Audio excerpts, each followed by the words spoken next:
Hello दोस्तों, आज हम आप लोगों को एक हॉरर स्टोरी वाले हैं जो कि बहुत ही डरावना है। तो आप लोग दिल थाम कर बैठे। अगर आप अकेले हैं तो और भी आपको डर लगेगा सुनकर, क्योंकि यह बहुत ही डरावनी कहानी। तो चलिए वीडियो स्टार्ट करते हैं। हमारा गांव गोंडा जिले में पड़ता है।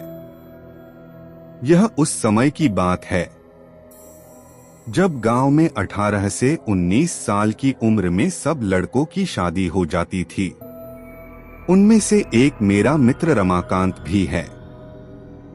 उसकी शादी 3 साल पहले हो चुकी थी और अब उसका गौना भी आ गया था। उसकी बीवी बहुत निडर थी। इसको मैं निडर इसलिए बता रहा हूँ कि उसकी निडरता एक दिन बहुत भारी पड़ गई थी। 3 से 4 साल पहले तक गांव की अधिकतर औरतें सुबह सुबह उठकर लोटा लेकर नित्य क्रिया के लिए कोई खेत में तो कोई खुले मैदान में जाती थी। वो भी जब गांव के पुरुष लोग सो रहे हो तब जाती थी। कुछ दिन बीत गया तो अब रमाकांत को एक सुंदर सी बेटी हुई। बेटी अभी 8 महीने की थी। उस समय उसकी बीवी सुबह सुबह अकेले उठकर खेत में चली गई और अपने सासू माँ को या फिर अपनी जेठानी को भी नहीं जगाया।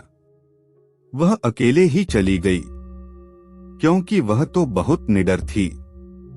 लेकिन उस समय वह ना तो हाथ में चक्कू और ना ही माचिस लिया। जिस घर को बच्चा पैदा होता है उसके 1 साल तक उस घर की औरत को बाहर अकेले नहीं भेजा जाता, वह भी सुबह सुबह बिना किसी को साथ लिए, क्योंकि उस औरत पे भूत प्रेत इन लोगों का साया जल्दी पड़ता है। लेकिन वह अकेले गई थी। तभी वहां बेल का पेड़ लगा था। उस पर एक चुड़ैल घूम रही थी जो इसके साथ नहीं आना चाहती थी, लेकिन फिर भी वह आ गई। जब रमाकांत की औरत खेत से आई तो लौटा फेंककर पलंग पर बैठकर गाना गाने लगी। बगल में ही खाट पर लेटी हुई उसकी बच्ची जोर जोर से रो रही थी, लेकिन वह तो गाने में व्यस्त थी, इसीलिए उसे सुनाई नहीं दिया। इतना देखकर रमाकांत चिल्लाने लगा कि बेटी को उठाओ, क्या तुम्हें सुनाई नहीं दे रहा है कि वह रो रही है? फिर भी बीवी ने जवाब नहीं दिया। तब तक रमाकांत की भाभी आ गई और वह समझ गई कि यह कौन है और रमाकांत को इशारा किया कि जाओ दादाजी को बुला लाओ। इतना सुनते ही रमाकांत समझ गया कि मेरी बीवी के ऊपर कोई चुड़ैल का साया है। तभी भाभी ने दादाजी का नाम लिया। तब तो रमाकांत पलंग पर बैठकर दादागिरी झाड़ने लगा और बोला कि तुम कौन हो? यहाँ पर क्यों आई हो? क्या तुम मुझसे शादी करना चाहती हो? तब तक गांव की कुछ औरतें और कुछ पुरुष मजा लेने के लिए इकट्ठा हो गए। चुड़ैल ने कहा कि मुझ में तुम्हें क्यों दिलचस्पी हो रही है? क्यों मुझसे शादी करने के लिए आतुर हो? तो रमाकांत झट से बोला कि मैं कुछ काम धंधा तो करता नहीं, लेकिन अगर तुम साथ रहोगी तो धन दौलत लाती रहोगी। चुड़ैल ने हंसकर बोला, ऐसा कुछ नहीं होता। हमारे में भी कोई ना कोई मुखिया जरूर रहता है जो धन दौलत की रखवाली करता है।